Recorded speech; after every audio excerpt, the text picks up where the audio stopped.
আওয়ামী লীগ জন্ম তো মুসলিম লীগ থেকেই। মুসলিম লীগও বিরাট দল ছিল, মুসলিম লীগও নিঃশেষ হয়ে গেছে। আইয়ুব খানের পাকিস্তান থেকে কোনো কেউ কেউ আসে নাই। আমরা লাকুম দিন আকুম অলিয়া দিন, উনি বললেন তুমি তোমার ধর্ম পালন করো, আমি আমার ধর্ম পালন করেন। ওই সময় ক্লিয়ার করলেন এটা। উনি বললেন যে ও যদি প্রাইম মিনিস্টার হয় তাহলে আমিও প্রাইম মিনিস্টার হতে পারি, কারণ আমি তো এখানকার সংখ্যাগরিষ্ঠ। ওই নিয়ে কনফ্লিক্ট হয়ে আলটিমেটলি পার্লামেন্ট বসলো না। ইন্ডিয়া শেল্টার দিয়েছে আমাদেরকে, এটা ট্রু, কিন্তু তারা আমাদেরকে ঘুঁটি হিসেবে ব্যবহার করেছে, এটাও সত্য। আমরা যখন জিয়াউর রহমানের কণ্ঠস্বর শুনলাম, আমাদের ভিতরে আমরা বল পেলাম যে না, আমাদের আর্মিরা, যারা বাঙালি আর্মিরা বিদ্রোহ করেছে। আওয়ামী লীগ খুব বড় দল, বাংলাদেশের মধ্যে 1 নম্বর দল ছিল। তার এই অধঃপতন হলো কেন? শোনো, আমি প্রায় আমার মিটিংয়ের মধ্যে বলি, রবীন্দ্রনাথের একটা কবিতার, ছোট্ট কবিতার 2 লাইন আমি আবৃত্তি করি। এসেছে সাম্রাজ্য লোভী পাঠানের দল, এসেছে মোগল বিজয় রথের চাকা, উড়াইছে ধুলি জাল, উড়িয়াছে বিজয় পতাকা, শূন্য পথে চাই আজ তার কোনো চিহ্ন নাই। তার মানে যে বিজয় পতাকা উড়াইছে, ধুলি জাল উড়িয়েছে, দাম্ভিকতার পর্যায়ে চলে গেছে, তাদের কোনো চিহ্ন নাই। আওয়ামী লীগ জন্ম তো মুসলিম লীগ থেকেই। মুসলিম লীগও বিরাট দল ছিল, মুসলিম লীগও নিঃশেষ হয়ে গেছে। এই পূর্ব পূর্ব পাকিস্তান, তদানীন্তন পূর্ব পাকিস্তানে মুসলিম লীগ তো রাজত্ব করেছে, সে দল নিশ্চিহ্ন হয়ে গেছে। পূর্ব পাকিস্তানে তো এখন বাংলাদেশে মুসলিম লীগ নাই। এরপরে পাকিস্তান হওয়ার পরে পাকিস্তান আমলেই আওয়ামী লীগের জন্ম। 1964 সালে শেখ মুজিবুর রহমান, তখন তো বঙ্গবন্ধু হন নাই, উনি আওয়ামী লীগকে রিভাইভ করলেন। তখন আওয়ামী মুসলিম লীগ ছিল নাম, ন্যাশনাল আওয়ামী মুসলিম লীগ ছিল। প্রথমে ছিল আওয়ামী মুসলিম লীগ, পরে আওয়ামী মুসলিম লীগ থেকে বেরিয়ে ন্যাশনাল আওয়ামী পার্টি হলো। ন্যাশনাল আওয়ামী পার্টির পরে আওয়ামী মুসলিম লীগ চললো, কন্টিনিউ করলো টিল 64-এ শেখ মুজিবুর রহমান উনি আওয়ামী লীগ তৈরি করেন, বাংলাদেশ আওয়ামী লীগ না, তখন পূর্ব পাকিস্তান আওয়ামী লীগ না, পাকিস্তান আওয়ামী লীগ করেন, কিছু একটা এরকম নাম ছিল। উনি মুসলিম আওয়ামী লীগটা বাদ দিয়ে দিলেন, আওয়ামী লীগ তৈরি করলেন। যুক্তফ্রন্টে 1954-এ যুক্তফ্রন্ট তৈরি হলো। যুক্তফ্রন্টে সব একমাত্র মুসলিম লীগ ছাড়া আর অধিকাংশ পলিটিক্যাল পার্টিস তারা যুক্তফ্রন্টে জয়েন করেছিল। যুক্তফ্রন্ট ইলেকশন হলো 1954-এ, বিপুল ভোটে এই ইলেকশনে জিতল, কিন্তু কনফ্লিকশনে একজনের সাথে আরেকজনের কনফ্লিক্টের কারণের জন্যই একটার পর একদিন মন্ত্রী বদল হতে থাকলো, গভর্নমেন্ট বদল হতে থাকলো। আলটিমেটলি 1958 সালে মার্শাল জারি করলেন আইয়ুব খান, টেক ওভার করলেন সিকান্দার মির্জাকে। সিকান্দার মির্জা ছিলেন প্রেসিডেন্ট, তাকে উনি অপসারণ করলেন এবং উনি রাষ্ট্রপতি হয়ে গেলেন। এরপরে হলো বেসিক ডেমোক্রেসির মাধ্যমে উনি ইলেকশন করলেন, উনি রাষ্ট্রপতি হলেন। ফাতেমা জিন্নাহ কন্টেস্ট করেছিল। ফাতেমা জিন্নাহ প্রোগ্রেসিভ সব পলিটিক্যাল পার্টির মাধ্যমে কন্টেস্ট করেছিলেন, তাদের মাধ্যমে কন্টেস্ট করেছে। ফাতেমা জিন্নাহ মানে জিন্নাহ সাহেবের কায়েদ আজম মোহাম্মদ আলী জিন্নাহর বোন ছিল ফাতেমা জিন্নাহ, তার মাধ্যমে ইলেকশন করেছিলেন আইয়ুব খানের বিরুদ্ধে, কিন্তু আইয়ুব খান জিতলো। তার কারণ বেসিক ডেমোক্রেসি ছিল ইউনিয়ন পরিষদের মেম্বার্সরা, চেয়ারম্যানরা বেসিক ডেমোক্রেসি ভোট দিবে, সাধারণ জনগণ ভোট দিবে না। জনগণ ভোটও দেয়নি, এই মেম্বার্সরাই ভোট দিয়ে তাকে প্রেসিডেন্ট বানিয়ে দিল। কেন? এটা হচ্ছে ইউনিয়ন পরিষদের মেম্বাররা তো ইলেকশন করে জিতছে, তাদের কথা ছিল যে ইনডাইরেক্ট ইলেকশনে প্রেসিডেন্ট হয়ে গেলেন। এবং আইয়ুব খানের সময় অনেক সংস্কার হয়েছে, ইটস ট্রু। যেমন মুসলিম আইনটা ওই সময় কিন্তু সব হয়েছে, রাষ্ট্রীয় অনেক সংস্কার তিনি করেছিলেন। এবং তদানীন্তন পূর্ব পাকিস্তানে এই যে বর্তমান যে পার্লামেন্ট হাউস, এই পার্লামেন্ট হাউসই কিন্তু তার সময় শুরু করেছিলেন। লুই কান্তের নকশায় এই পার্লামেন্ট হাউসে এই জায়গাটা শেরে বাংলা নগরের কিন্তু নামকরণ ছিল আইয়ুব খানের সময়।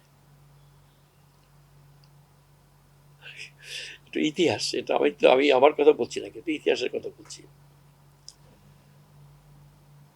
জিয়াউর রহমান কিন্তু ওই পার্লামেন্ট হাউসটা উদ্বোধন করলেন।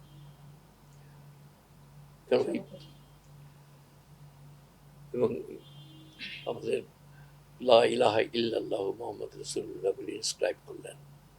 এনিওয়ে, সেটা তা নয়। আমি যেটা থেকে রাজনৈতিক অঙ্গনটা আমাদের খুব কঠিন অঙ্গন ছিল। আমরা 1962 সালে আমাদের উপরে একটা শিক্ষা কমিশনের রিপোর্ট চাপিয়ে দেওয়া হয়েছিল। তা আমাদের ঢাকা ইউনিভার্সিটির ছেলেরা এটা মানে নাই, আন্দোলন করেছিল। আমিও সে আন্দোলনের শিকার ছিলাম, আমিও জেল জুলুমের মধ্যে ছিলাম, আমিও নিপীড়িত হয়েছি, পুলিশ দ্বারা আক্রান্ত হয়েছি, জেলে ছিলাম 1962-তে। আমি তখন বিএল কলেজের ছাত্র সংসদের জেনারেল সেক্রেটারি ছিলাম ওই সময়, 1962-তে। খুলনা বিএল কলেজে। আমার সেই আন্দোলনে আমরা প্রচুর নির্যাতিত হয়েছিলাম। আমরা এরপরে একটার পর একটা আন্দোলন সংগঠিত হয়েছে। তারপরে লাস্টলি এই গণ অভ্যুত্থান হলো 1969-এ। গণ অভ্যুত্থানের মাধ্যমে এই আইয়ুব খানকে চলে যেতে হলো। আইয়ুব খান যাওয়ার পরে ইয়াহিয়া খানের উপরে মার্শাল ল ডিক্লেয়ার করে ইয়াহিয়া খান তো মানে রাজত্ব দখল করলেন। ইয়াহিয়া খানের সময় কিন্তু ইলেকশনটা হলো, 1970-তে ইলেকশনটা হলো। 70-র ইলেকশনের পরে এই সরকার কে যাবে, তখন এখানকার তদানীন্তন ইস্ট পাকিস্তানে একচ্ছত্র ভাবে আওয়ামী লীগ জিতল। অন্য কোনো মুসলিম লীগ এবং আওয়ামী লীগ ইলেকশন করেছিল। ন্যাশনাল আওয়ামী পার্টি, ভাসানীর নেতৃত্বে ন্যাশনাল আওয়ামী পার্টি ইলেকশন করে নাই। 70 সালে একটা ঝড় হয়েছিল। 70-এর যে ঝড় হয়েছিল তাতে করে প্রায় 2.5 লক্ষ কি 3 লক্ষ লোক মারা গেছিল। 3 লক্ষ লোক। হ্যাঁ, 11ই নভেম্বর ডেটটা আমার মনে আছে, কারণ আমিও রিলিফের অপারেশনে ছিলাম। আমরা দেখেছি, উই হ্যাভ সিন ডিসাস্ট্রাস অবস্থাটা ছিল। ইয়াহিয়া খান ওই সময় ইলেকশন দিয়েছিলেন। এই ইলেকশনের সময় ভাসানী সাহেব উনি সব কিছু অমান্য করে উনি চলে গেছিলেন গ্রাম অঞ্চলে, মৌলানা আব্দুল হামিদ খান ভাসানী। আওয়ামী লীগ কিন্তু যায়নি। মৌলানা ভাসানী চলে গেছিলেন উপকূল, ঝড়ে যে সমস্ত জায়গা ক্ষতিগ্রস্ত শুনেছেন সেই সব জায়গায় উনি সফর করতে চলে গেলেন। চলে উনি ফিরে এসে বললেন যে এই দুর্গতির অবস্থার মধ্যে দিয়ে আমরা ইলেকশন করতে পারি না, ইলেকশন করা সম্ভব না, কেন এত মানুষ মারা গেছে। আর সত্যি সত্যি আমি নিজের চোখে দেখেছি একটা পুকুরের মধ্যে লবণাক্ত সমুদ্রের পানি, লবণাক্ত পানি, সেই পানির মধ্যে পুকুরের পানিতে ডুবে আছে লবণাক্ত পানি। সে পানি লবণের কিন্তু লাশ পচে না, লাশগুলো পুকুরের মধ্যে পড়ে আছে। নিজের চোখে দেখা। কুকুরের লাশ খাচ্ছে সেটাও দেখছি। 1970 সালের 11ই নভেম্বর। 12ই নভেম্বরে ভাসানী চলে যান। উনি তারপরে নভেম্বর ফিরে এসে একটা মিটিং করে বললেন যে তোমরা কেউ আসো নাই, ওরা কেউ আসে নাই। মানে আইয়ুব খানের পাকিস্তান থেকে কোনো কেউ কেউ আসে নাই, আমরা লাকুম দিন আকুম অলিয়া দিন। উনি বললেন তুমি তোমার ধর্ম পালন করো, আমি আমার ধর্ম পালন করি। উনি ওই সময় ডিক্লিয়ার করলেন এটা। তবে উনি কিন্তু ওই সময় ডিসিশন নিয়ে নিয়েছিলেন যে পাকিস্তানের সাথে আর আমরা নাই, ওরা কেউ আসে নাই। এই পল্টন ময়দানে মিটিং করলেন। এই মিটিংয়ের জের ধরে ইলেকশনটা হলো। উনি ইলেকশন করলেন, বয়কট করলেন। মৌলানা আবদুল হামিদ খান ভাসানী উনি ইলেকশন বয়কট করলেন। মানে এই দুর্যোগ অবস্থার মধ্যে দিয়ে ইলেকশন ইলেকশন করা যাবে না। ইলেকশনে পার্টিসিপেট করলো কে? মুসলিম লীগ আর আওয়ামী লীগ। আওয়ামী লীগ নিরঙ্কুশভাবে জিতল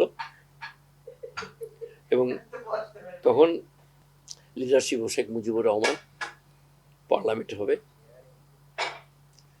ন্যাচারালি সংখ্যাগরিষ্ঠ 167টা সিট আওয়ামী লীগ পেয়েছে আউট অফ 300। তবে সংখ্যাগরিষ্ঠ ওখানে, অর্থাৎ he will be the leader of the house হবেন। ভুট্টো সাহেব বললেন যে উনি ইস্ট পাকিস্তানের সংখ্যাগরিষ্ঠ, আমি তো ওয়েস্ট পাকিস্তানের সংখ্যাগরিষ্ঠ, পিপলস পার্টি, জুলফিকার আলী ভুট্টো, আমি ওয়েস্ট পাকিস্তানে আমি সংখ্যাগরিষ্ঠ। ওখানে সংখ্যাগরিষ্ঠ ছিল সে 86টা না কটা ভোট, 85টা সিট পাইছিল, আর অন্যান্য পার্টি সব পাইছিল, কিন্তু 167টা আর মাত্র 85টা। উনি বলেন যে ও যদি প্রাইম মিনিস্টার হয় আমিও প্রাইম মিনিস্টার হতে পারি, কারণ আমি তো এখানকার সংখ্যাগরিষ্ঠ। ওই নিয়ে কনফ্লিক্ট হয়ে আলটিমেটলি পার্লামেন্ট বসলো না।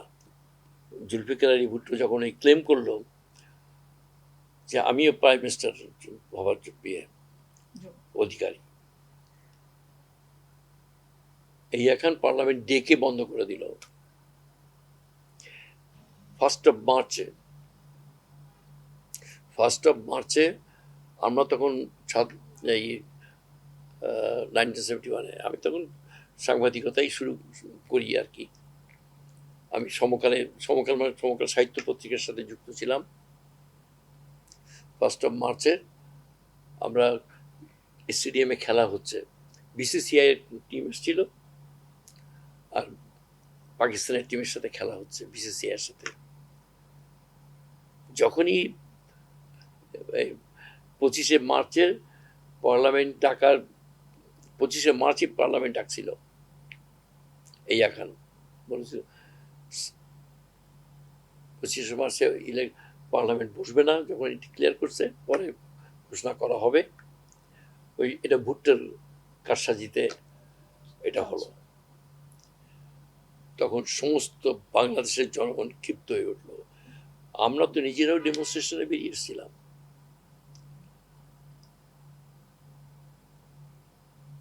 তখন বঙ্গবন্ধু শেখ মুজিবুর রহমান তখন পূর্বাণী হোটেল, সব থেকে বড় হোটেল ছিল পূর্বাণীতে, ওখানে মিটিংয়ে বসলেন।